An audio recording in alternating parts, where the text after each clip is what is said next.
Welcome to the Customer First Thinking Podcast, Episode 10. My name is Stephen Shaw, the host of this podcast. In this episode, we interview Randy Frisch, the president and co-founder of the content experience platform Uberflip, on the state of content marketing. The practice of content marketing began to evolve into a grown-up discipline about a decade ago. That was around the time social media platforms had reached the size where they could serve as a practical delivery channel. Companies no longer had to rely on paid ads to drive visitors to their own branded web properties. They could attract inbound traffic organically through social media. And then, with the democratization of publishing, the content floodgates burst open. Today, the world is awash in blogs, streaming video, ebooks, white papers, infographics, webinars, podcasts, newsletters, and so much more, in a dizzying dogfight for attention. We've reached a saturation point where no matter how good the content may be, the chances of it being noticed are remote. Despite this explosive growth, content remarketing remains a leap of faith for most companies. They may have become better at generating content, but whether it works or not remains to be seen, especially when you consider that 70% of content reportedly goes unnoticed, which is probably why 86% of companies say that their content marketing efforts aren't generating business value, according to Forrester. Pretty distressing when you consider how much money is spent on content marketing, oftentimes as much as 1/3 of a company's marketing budget. Despite the questionable contribution to business results, marketers are undeterred. Budgets are expected to keep growing. But that means the content glut will only get worse. Even more money will have to be spent making that content visible, relying, just as before, on paid ads. The solution, according to Randy Frisch, is to say, fuck the content marketing, which just happens to be the provocative title of his recently published book. Despite the attention-grabbing title, he's been an ardent proponent of content marketing ever since he and his partner founded their company, Uberflip, in 2012. Uberflip competes in the hotly contested arena of content marketing platforms. But unlike a lot of its CMP competitors, which function as publishing workflow engines, Uberflip prefers to optimize what it likes to call the content experience, allowing marketers to offer a more personalized and interactive way to engage with content. Every year, the Toronto-based company hosts a highly regarded event for marketers called ConX, short for Content Experience, which just last month drew a crowd of over 700 attendees from across North America. The main thesis of Randy's book is that marketers have spent too much time worrying about content scalability and not enough about content discoverability. Even the best content can get buried in a chronological scroll. And often the content is too elementary or generic to be of much value to prospective buyers deep into self-education. Marketers should be thinking about how to map the content journey to the purchase journey, Randy argues, and design a dynamic experience that aligns with knowledge level and decision stages of individual buyers. But before getting Randy's take on the state of content marketing, I wanted to know, what's up with that book title? I don't think it was the way it was intended. And when we say intended, I'm talking about the definition. Right? If you look, my favorite definition is always the guys at Content Marketing Institute, Joe and Robert over there.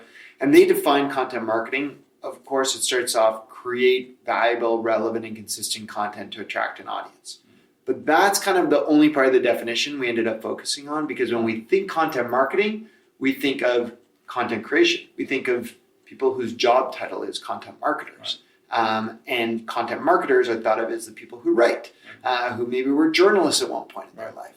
But what we don't give thought to is the latter half of the definition that talks about driving profitable customer action.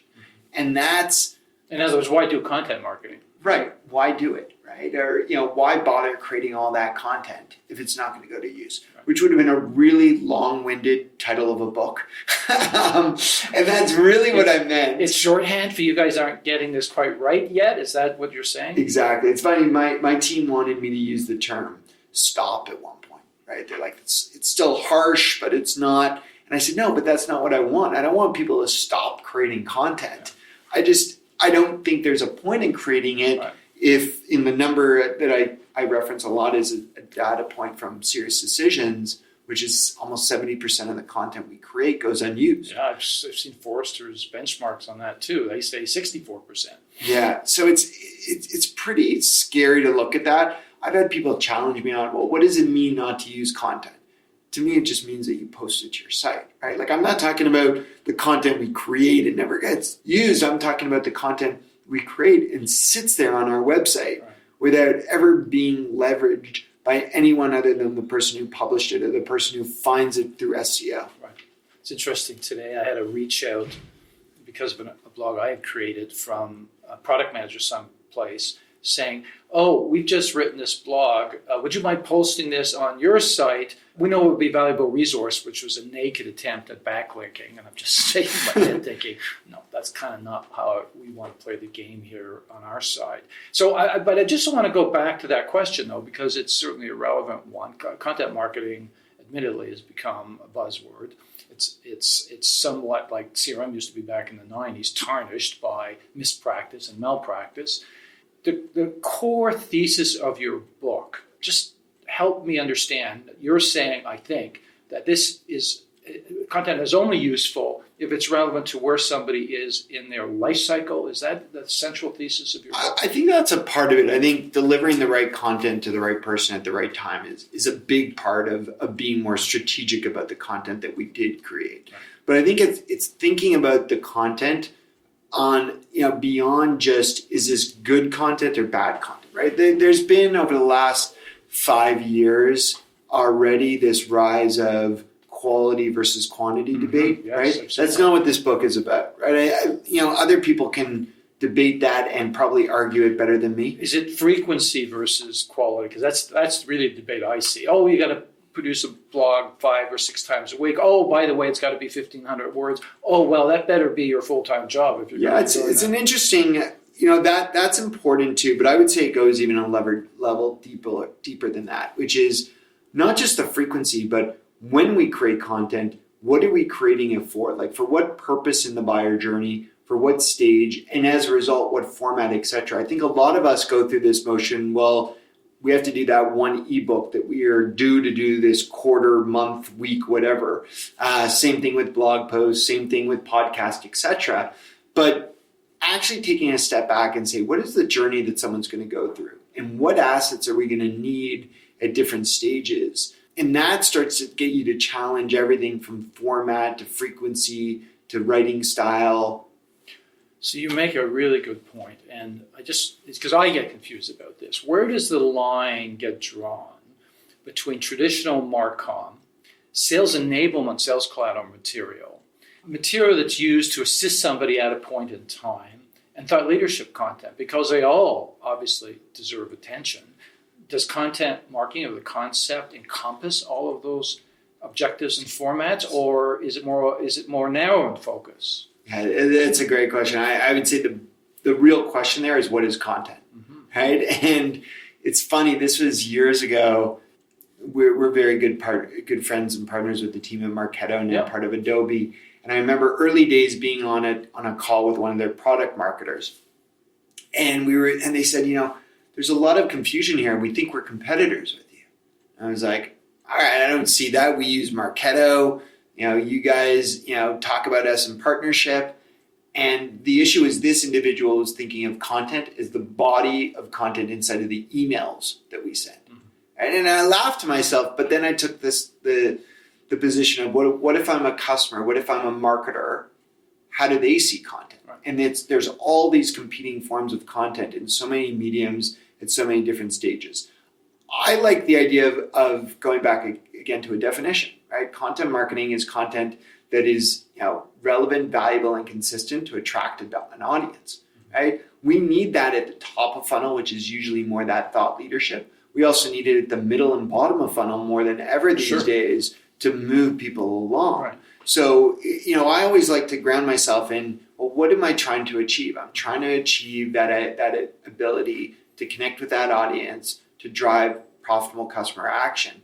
I'm going to do that in various different forms. Mm-hmm. What we need to be aware of, though, is what piece of content comes after the other. Mm-hmm. Because sometimes what a lot of us do, and it's kind of funny when we think about it, is we post content on our website or wherever we store it, and we post it by either format or chronological date. True. Right? Those are the most logical ways that we just know how to do it. So all of us, and anyone listening to this would kind of shake their head when they realize this. All of our blog posts live under the blog, and then our ebooks have a page called ebooks. White papers, podcasts, videos, etc. Infographics, exactly. And it's humorous because when was the last time you went to someone's website and said, all right, I'm going to figure out what these guys do by looking at ebooks? Totally. We say... Or resources, right? They have to pull down resources. And then you get to those breakdowns. But what if we actually broke down content by the challenges that people have, right? Same thing with the chronological issue that we do, right? Because we post it, and we post it in these archaic CMSs that weren't really built for content, right? We may have this concept of evergreen content and content that doesn't go bad. We may have an amazing post from 9 months ago, right? So we link someone to that post, or they find it organically. And then they enjoy that post so much that they're ready for the next post. Well, what's the next post that they're going to see? In all likelihood, if this post was from May 15th, 2017, they're going to see the one from May 14th, 2017, right? But that may no longer be accurate, evergreen, or even on topic to the challenge that this person's dealing with. So I think it's starting to rethink content under how we deliver it. How we organize it. Yeah, there's 3 buckets I often talk about with content experience that help us understand it from a definition. At a high level, content experience is about encountering content. What does that look like? So when we look at it, it's the environment that it's in, the structure, as you just said, or the organization, and the third one is how it compels us to engage. Right. It's interesting because you go to Medium, and it's always an interesting experience, but it's like an infinite scroll. And it could keep you there forever if that was the only thing you had to look at in a day. And I always think there's got to be a better way for these guys to organize this content in a way that gets it categorized more effectively. So even the content masters, if I may put it that way, I think are still struggling with this basic concept, is how to make this accessible and relevant to the individual at that point in time as they're experiencing the content. Well, it's interesting you bring up the infinite scroll, because I actually think some of those channels are doing what they want to do, right? They want to just keep it there. Right? The longer I scroll through Instagram, the more ads I see. True. Right? The longer I scroll on LinkedIn, more ads I see. They don't want you to go off-site. Absolutely. Right. So what they're doing, and I think we can learn a lot from them, actually. This term of infinite scroll locks me in. So I'll sit down in my bed before I go to sleep, and I'll say, you know what? I'm going to catch up on LinkedIn. I'm going to see what people have posted in their feeds, see what's going on. I say to myself, I'll give it 5 minutes. 20 minutes later, I'm still there.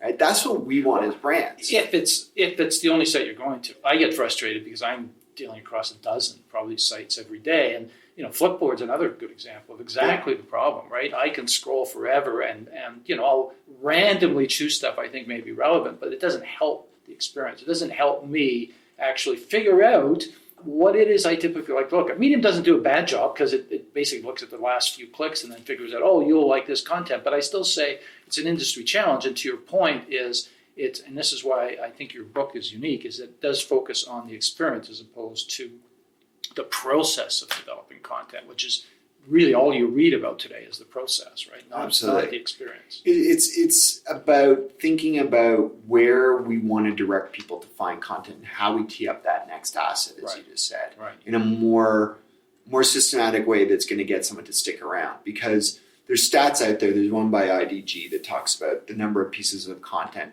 we need to consume before we're ready to buy. Yeah. So the number thrown out is 7.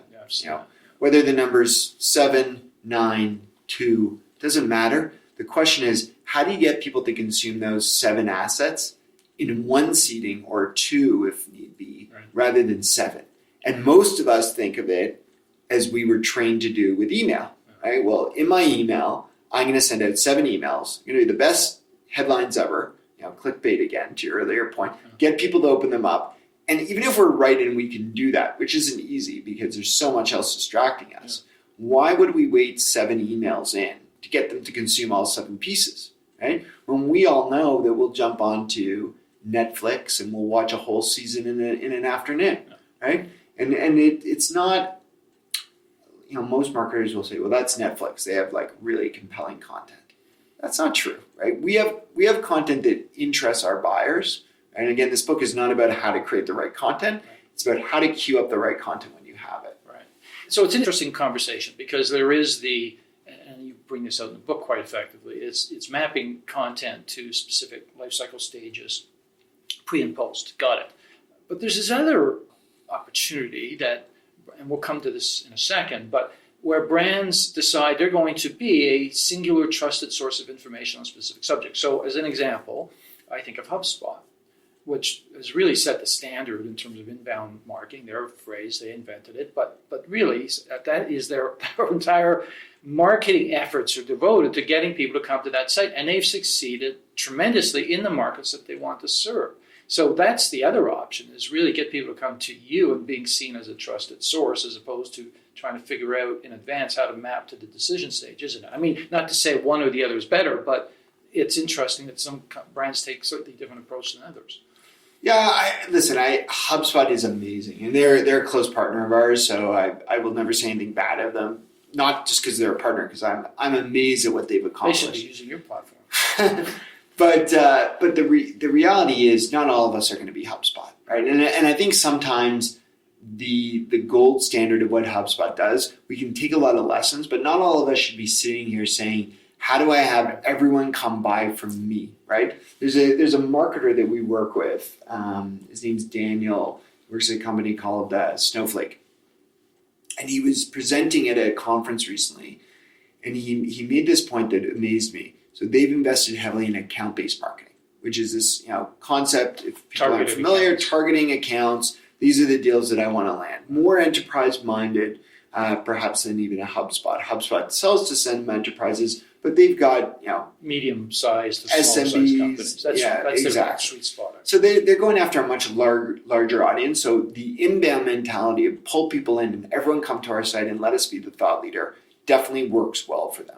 But when you start to say, I don't need the whole world to read what I've got. Right. How do I start to put the right content just in front of the right people? Right.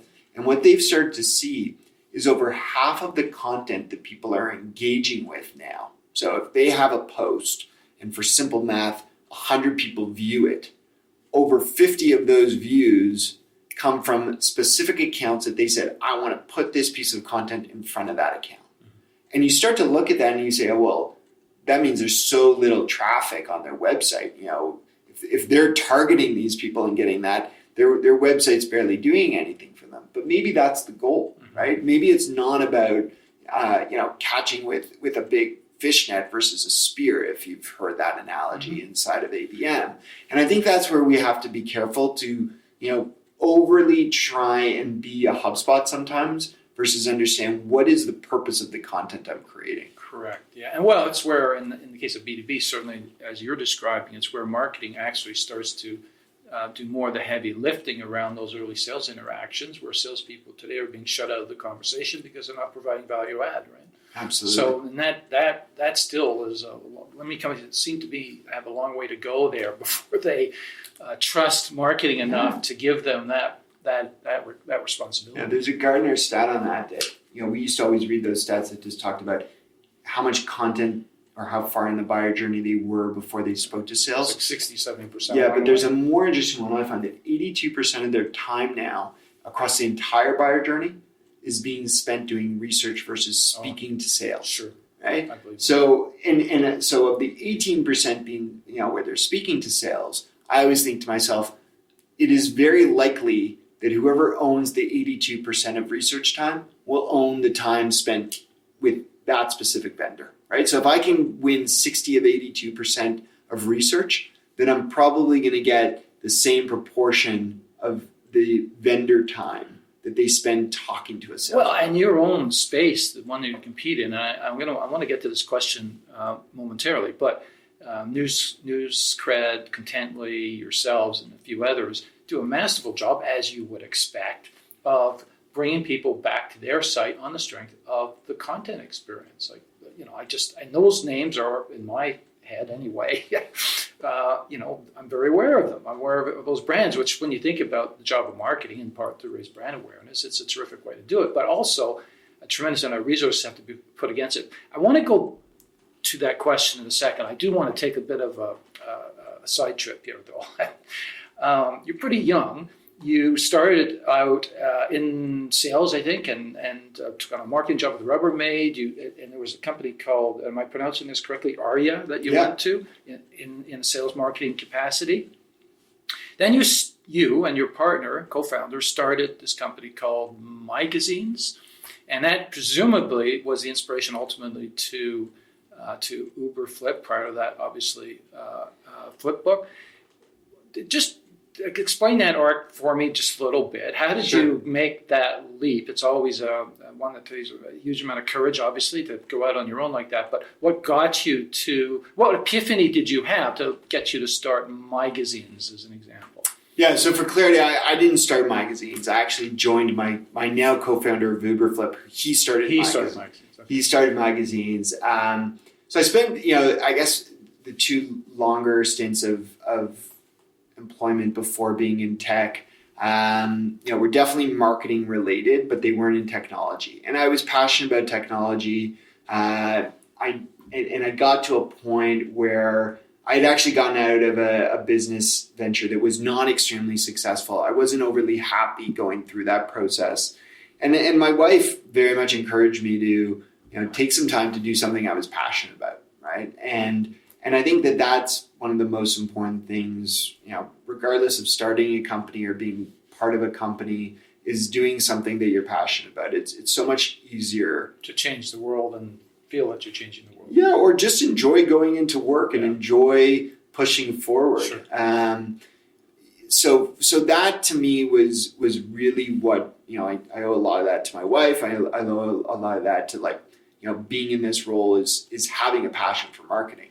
When I grew up, I was a kid that, to me, what was sexy was Super Bowl commercials, right? Along the way, I realized B2B marketing is pretty sexy too, which, some people may not see, but I see it. And what bothered me and a lot of the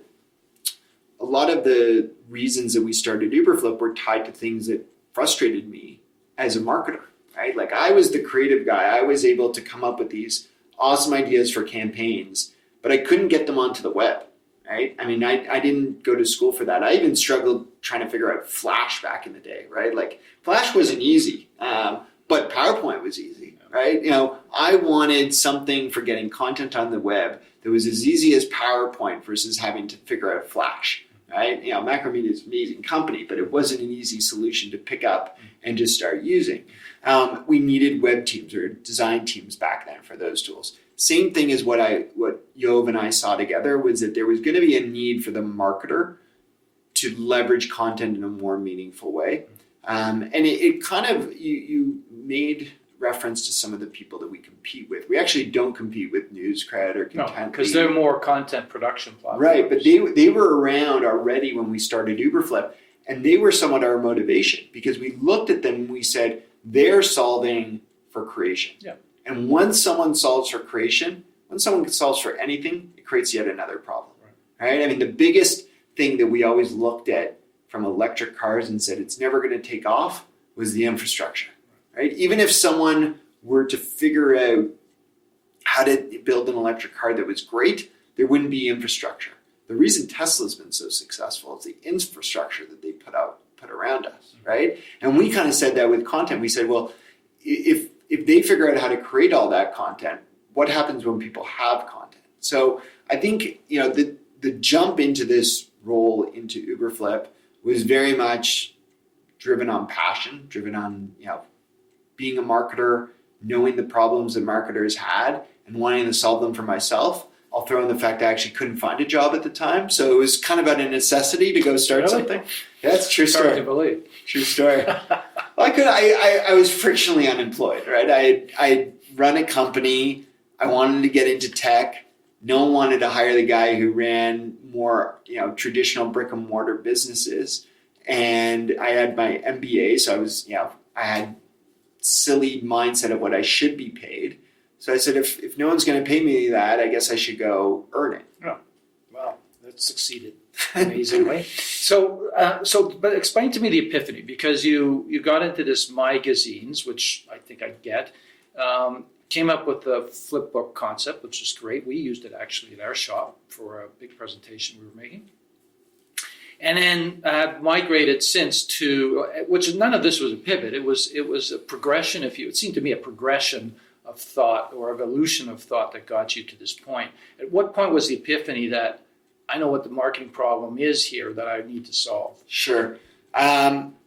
So at the time when I joined Yo with magazines, he was selling it to media publishers. So traditional magazine publishers, things like that. And we realized that as much as what we were solving for them being like a flip book magazine experience was strategic, it was the wrong type of strategic. It was too strategic. And not to mention, there was probably glimmerings at that point of a sunset on an entire industry. Agreed. So it was the wrong type of strategic. A lot of funny stories I could tell you of things that set us to eventually realize that. So we started to look at the fact we had some customers who were marketers who were using the technology for their ebooks, right? Taking their white papers, serving them that same way. And we went to them one day and we said, what more could we do for you? Right? We had an interest in marketing. We had looked at other possibilities around document management for public markets, lawyers, finance, whole bunch of things. But we were passionate about the marketing one. So we went deep there. And they said to us, they said, it'd be really nice if I had a page where I could organize all these ebooks, right? Like rather than individual assets, if I had one page where I could manage them. So we said, okay, well, that's easy. That's like a week project for us to build something like that out. What else would you want on this page? And that's when people started to talk about all these other formats of content that they'd love to just show the top 3 pieces from their blog, the latest 4 videos from YouTube, and on and on and on. And we just answered back. We said, well, just grab little widgets and throw them on the page that we give you. And the marketers that we said that to with confidence on our side said, well, I don't know how to embed those widgets, right? And as soon as they said that, we realized that it wasn't so much about a page for their ebooks. It was about a page for the content that they wanted to surface from their huge repository of content. From there, we continued to dig in and using some of the experiences we had managing content around the importance of conversion.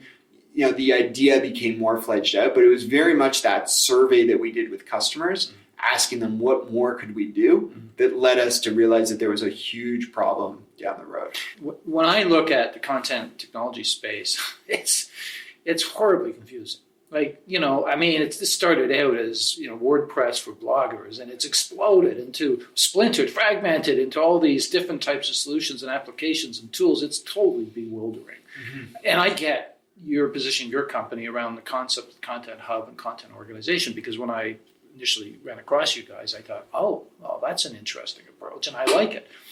How would you describe, say, the industry today? And are you seeing or will see a consolidation, and from both directions in terms of content companies swallowing up other content tech companies, or the MarTechs of the world and others, Marketos of the world, I should say, and other MarTech companies swallowing up content companies, because obviously there's some interest in integrating those components other than through APIs.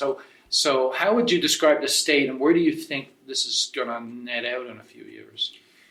So first off, I think it's very confusing to marketers. I mean, I go to a lot of these conferences I even go to where there's big exhibit halls, and I just think to myself, like, how in the world is a marketer supposed to make sense of this? Right? I mean, half of them have the same messaging and their product doesn't do anything the same. And you look at the combination of what's out there from an analyst perspective, what's out there from a peer review perspective, it's also confusing. Yes. Right? Take Forrester or Gartner as an example, who have their content marketing magic quadrant wave, whatever. Different criteria, totally. Yeah, so we're actually fortunate. This is going to be the first year we're part of Forrester's wave. We don't know where we're going to sit in the wave yet. But to be honest, I'm going in prepared to not sit where we think we belong, right? And that's because the definition of content marketing software is very much around creation and workflow, right? Very important aspects, but that is very different than a content experience platform or something that helps with content distribution or content analytics. I mean, these are all very different problems, but as we said at the beginning, they all get lumped under content marketing with a heavy sway to creation on content marketing. So it's interesting that, I'll give a lot of credit to G2 Crowd.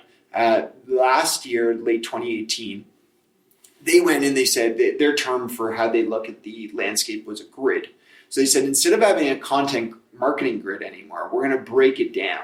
And they ended up with 3 buckets. They have a content creation map, or grid rather, a content experience grid, and a content analytics grid, right? So very different approach where they actually went in and they said, listen, the Kaposts of the world, the news creds, the Contently's, they are creation tools.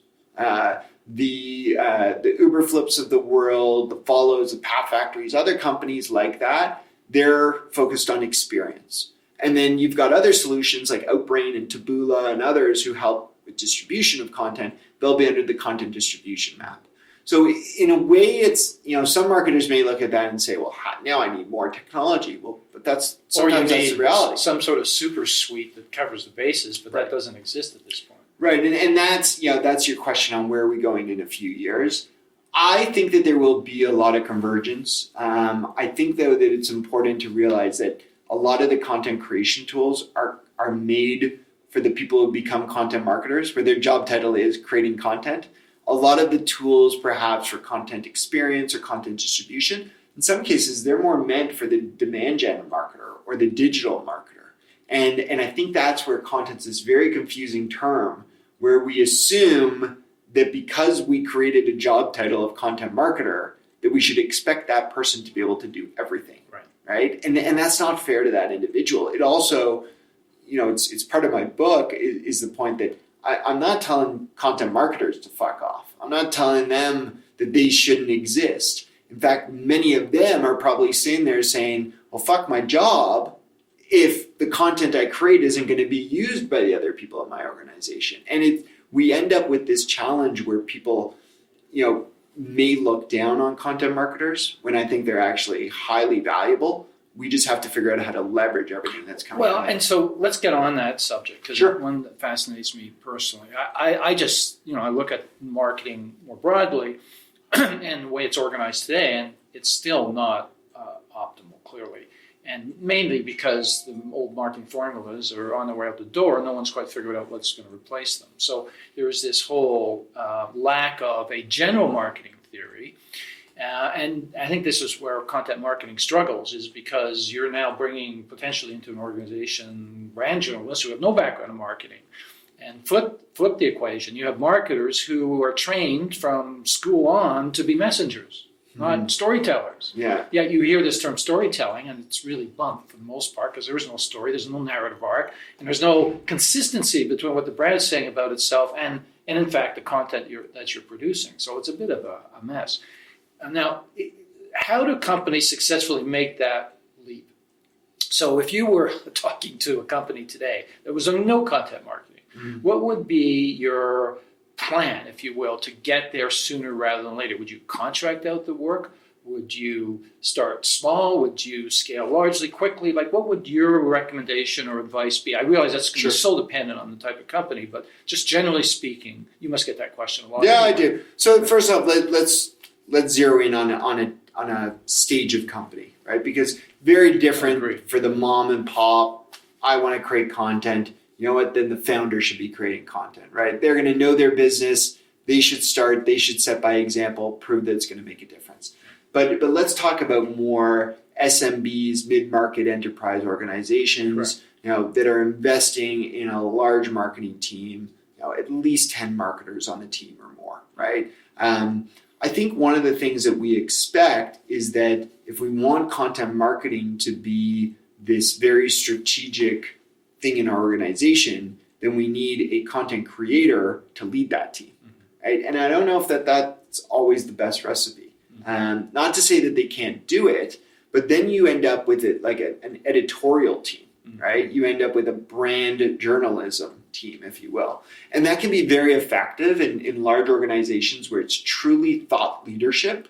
That can work. But if you're trying to map that thought leadership to revenue and to a buyer journey, then I would argue that you're starting to look at more of a digital marketer or demand generation marketer, at least someone who's lived on both sides. Maybe they started their career in content, they moved into demand, and now it's on them to really take on that role of bridging the two sides. Now, as people are listening to this, they're probably getting really scared. Do I have to go to my CMO and do I have to say that we need this new headcount?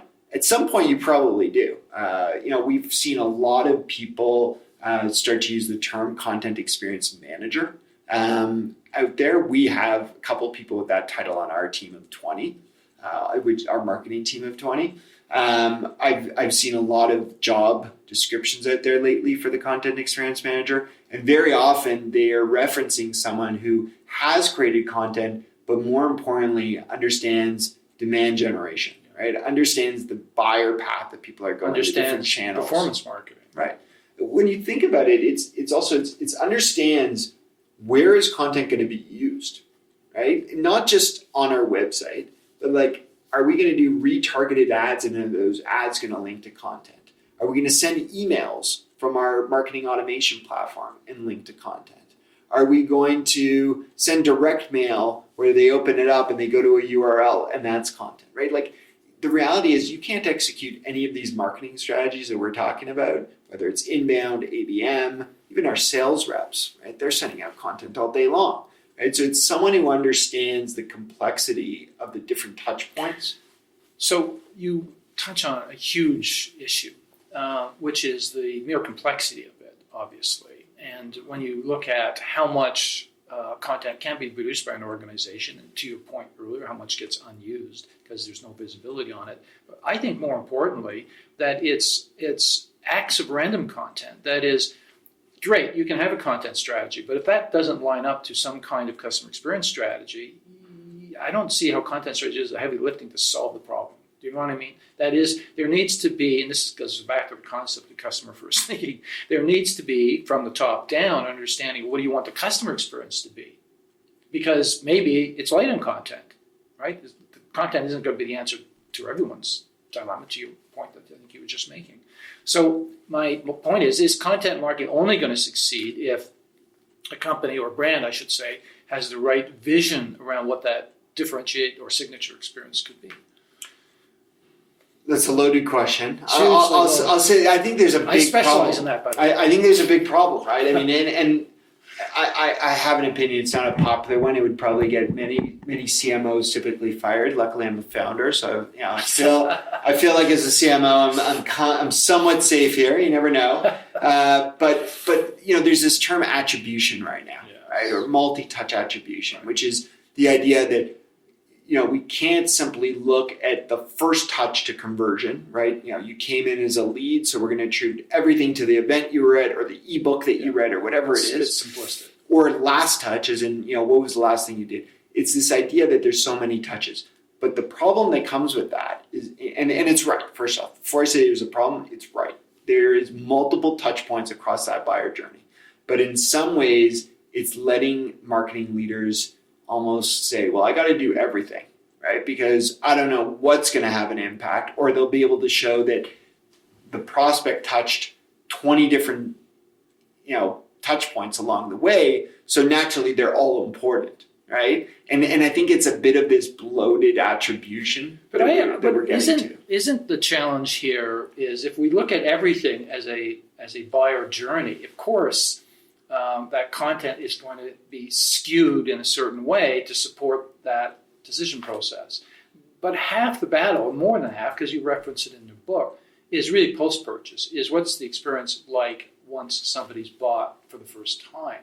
That's where I'm suggesting the gap occurs, and we have the same issue with our clients, right? Convincing them that as much attention, if not more investment, should be put after the sale is made than prior to the sale is made. Do you know what I'm saying? I do.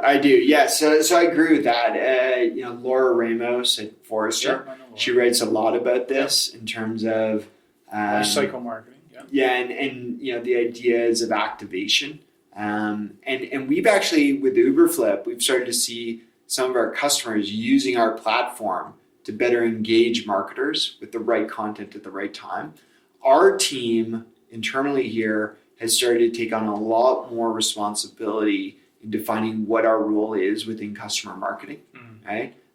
So putting together content that is just as rich and well thought out and strategically created by our content team, that's going to serve post-purchase. So you start to, it's less thought leadership to a degree, but there's still an element of thought leadership in there. Yeah. Well, sorry, you're right. I should say it's less about removing our brand, right? Which we try and do a little bit. Sometimes at the top of the funnel, we try and say, listen, we can't talk about our company. We got to be truly thought leaders, and we got to show best practices. Once they're a customer, you can start to interject your brand a little bit more, your solution, because now they're committed. They're trying to justify the ROI in that platform. Well, and there's two conversations here, B2B and B2C, recognizing that. But I mean, you look at the pantheon of what we would regard today as leading content producers, and I want to invite you to think about this and offer your own companies. But certainly Red Bull sets a standard. Dollar Shave Club has proven it works.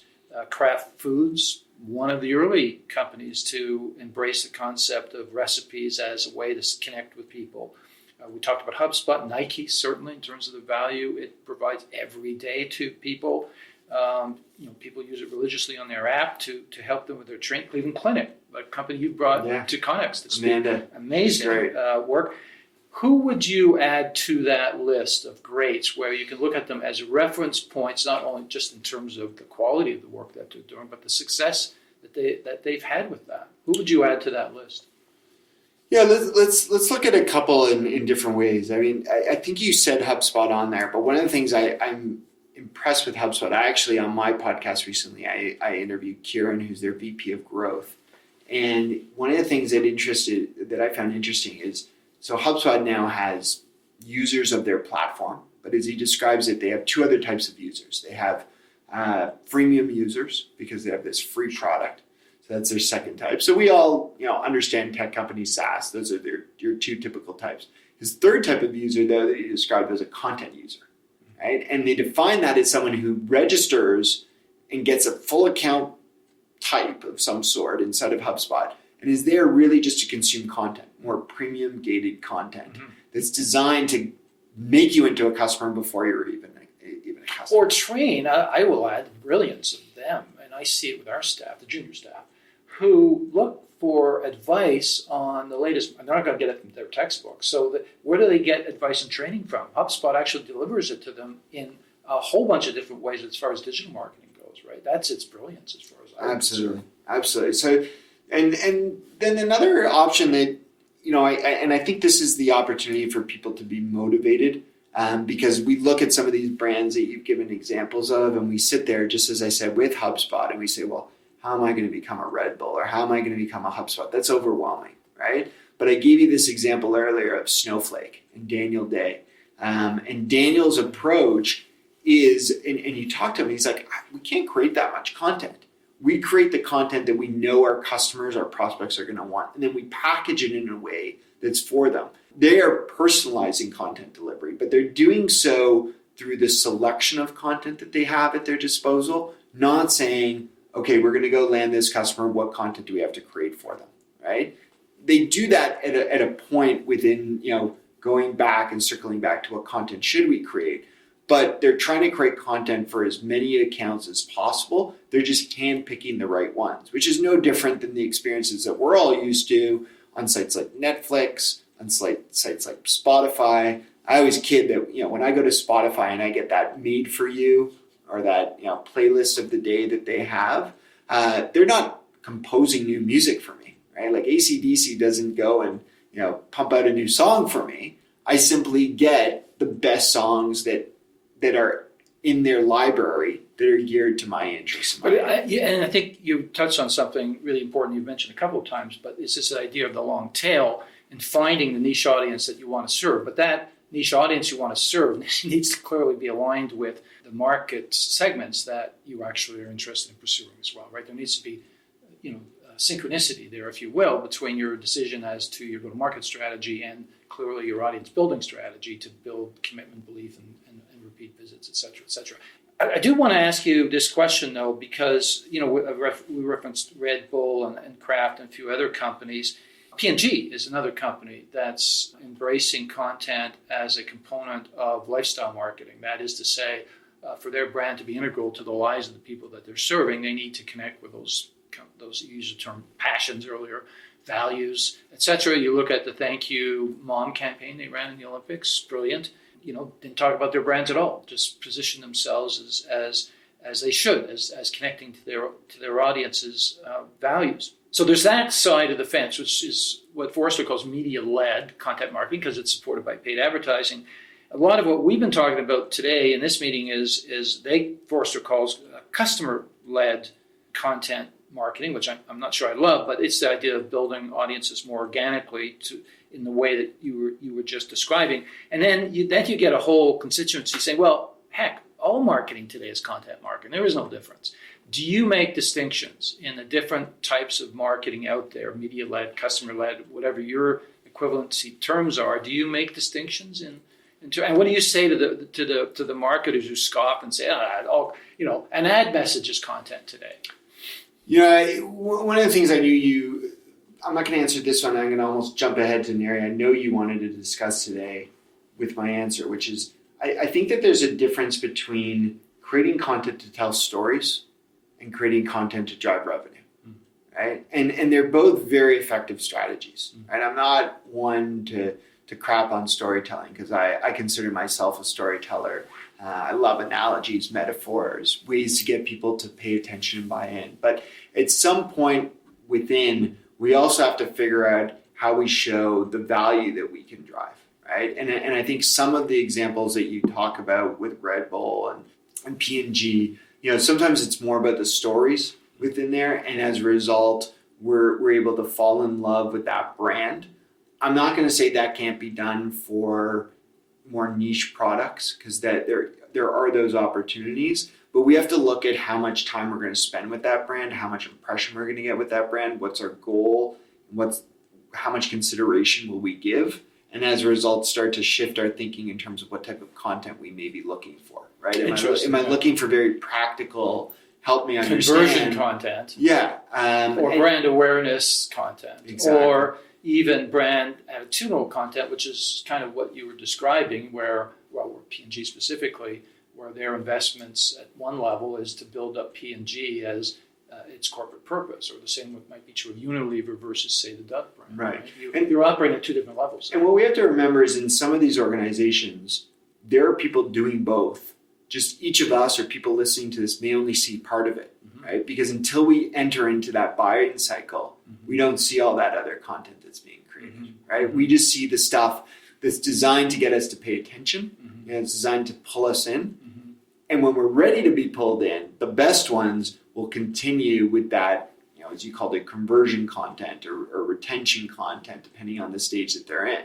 I think that's the key is we can't just go all in on the storytelling at the top. There should be an element of storytelling with all of our content. Well, there needs to be a consistent voice and tone, don't you think? Agreed. Like it'd be like, you have a certain personality in a conversation. A brand, similarly, it needs a certain, and if that doesn't play out across all forms of content, there's dissonance in it. Right. That's great with the end consumer. We actually recently, being very transparent at Uberflip, we realized we have a problem with our own content strategy, right? Forget about like what we do from a product perspective. We realized that we had, but we had a good problem. We have way too many leads, right? Way too many leads. That's a good problem to have. Absolutely, because everyone is intrigued about the way we're approaching the market, the way we challenge content, even the things that we help them with for their content strategies. But where we were weak in terms of the content that we had was how do we get them from, we're B2B, so how do we get them from MQL down to be an opportunity, right? How do we move things? So we had to actually shift our thinking to say, okay, well, how do we think more about that buyer journey a little bit more? And I think that's what I would say, back to your question on, I think it was media-led versus customer-led, is that we need to play on both sides, right? Large organizations start to have corporate marketing teams versus more demand gen team, right? That corporate marketing team may be your storytellers, right? This is what our brand stands for. This is our rally cry. But then the revenue team or the demand gen team, they've got to create the content that's actually going to pull those people in to a buyer journey, to a buying cycle, to talk to sales, to arm sales, to show the value and ROI that someone's Well, I like the distinction you made earlier, which is to say there's a demand generation element to this where you need to think about what problems am I solving there, but the relationship management component it divides probably between an onboarding stage and basically an orientation stage, and then obviously as a relationship settles into a certain cadence, you're trying to move customers up the value equation, and that's where it gets interesting, because what content will help to move customers from a so-so relationship to one where they're advocates for you, and those are all strategic objectives. And as I go back to what I was saying earlier, unless you have an experience strategy that sits above it, your content strategy becomes chaotic unless you, seemingly to me anyway, can figure some of that out. I want to touch. I don't want to leave the measurement question quite there, because I don't think we've addressed it as head on as perhaps we could. So there is what I call low-level metrics, which it seems to me most of the digital world has lived in for so long now, without any ability to ladder up to higher levels of marketing success and measurement. And then when you put content marketing equation, the distance between outcome and those initial metrics is even greater, which puts pressure on marketing to say it's worth that investment. How do you make the business case for content marketing given those traditional formulaic approaches to funding of marketing initiatives? First off, I think we've evolved from the bad state we were with content at one point, right? Like, we were almost going down that same road as social, right? Where we just tried to validate that engagement was enough to justify investment. And we know where that's landed social more. Not that social is not important, not that social media marketers are not important, but some of the metrics from the early days just weren't going to cut it for justifying the spend there. We've moved away. A good friend of mine, Matt Hines, did this awesome report on content and what people are tracking. They're moving away from tracking likes, right? Or social shares. Those types of things are no longer enough. Now, there's still people who look at them, and maybe more in B2C than perhaps B2B, because some of the content we're creating is at such volume in the consumer world with so many channels. But I think what we really need to do with our content is understand, is it actually driving to the outcomes that we're looking for, right? And that comes back to this point that we talked about earlier in terms of multi-touch attribution, understanding what role content's actually having in that process so that we can map back that value. The tricky part is who's responsible for this. Again, is this the responsibility of the content creator? Is it the responsibility of the demand gen marketer? I would argue in that case, it's actually the marketing team as a whole, right? This isn't a one-person thing, and that's the part that I don't like when content marketers say, well, it's just on me to create the content. It's not on me to tell you if that content's driving value or not. Those people need to be knee-deep in those solutions, whether you're using a marketing automation platform like a HubSpot or a Marketo or an Eloqua or Pardot, and any of those will help you as the marketer jump in there and understand who at what stage is actually engaging in these content assets that you're creating. Mm-hmm. What's the answer to a CMO that says, well, how much of my budget should go to content marketing? Well, again, what are we defining as content marketing, right? Is the problem here, I think. I would say that what we've seen so far is that when we define our budget, we define the content creation piece, right? And then we just expect that because we have it, they will come, right? I mean, Kevin Costner, Field of Dreams, if I build it, they will come. It's not that simple. We have to actually take the approach to say, how are we going to use this content and evaluate it on a channel by channel basis? We may have a great piece of content that we put no dollars behind, and works really well from an SEO perspective from us because it's indexed, people are searching for that. But we may have another piece of content that we put a lot of effort, a lot of time, a lot of dollars, even if we outsource it. It may have no organic attribution, but it may be key to getting someone to buy from you in the very end. Mm-hmm. And that's where we have to start to evaluate what content is actually driving those outcomes that we look for, right? And that's not the type of thing that a social share, as we said, is gonna tell you, or just a view, right? Go back to the example we talked about earlier with Snowflake, where they said 50% of our views are coming from accounts that we've actually targeted after they were in MQL. Is this the age of peak content? Are we about to enter this trough of disillusionment? Yeah. Where companies start to backpedal because they can't make the business case that you were just describing? Or is AI going to come to the rescue here and help people find the content they need more easily? Or even more science fiction-wise, will AI actually create content at some point for people? Yeah, it's a great question. So first off, a loaded one too. Again, I'm good at these. I think all of those play together, right? I think AI is only going to make it harder for us as marketers to create great content. It's going to create a higher standard. Just think about what's happening already. There used to be this funny joke, which was, where do you hide something? And the answer was page 2 of Google results, because no one looks there, right? That's in your book too. I noticed. Mildly humorous. Now, though, the scary question is, does anyone go to result to, right? Like, that button on Google that says, I'm feeling lucky. When I speak to a Google Home, or an Alexa or whatever, home device I have, I'm basically saying I'm feeling lucky every time, right? And that, I believe, is what we're going to start to expect more and more. When we get to someone's website, we're going to expect to be lucky, right? Because when I open Spotify, I open Netflix, they know what I'm looking for. Mm-hmm. So this idea of having too much content, a lot of that content will not be surfaced through search, right? It's getting simpler and simpler and simpler to find what we want.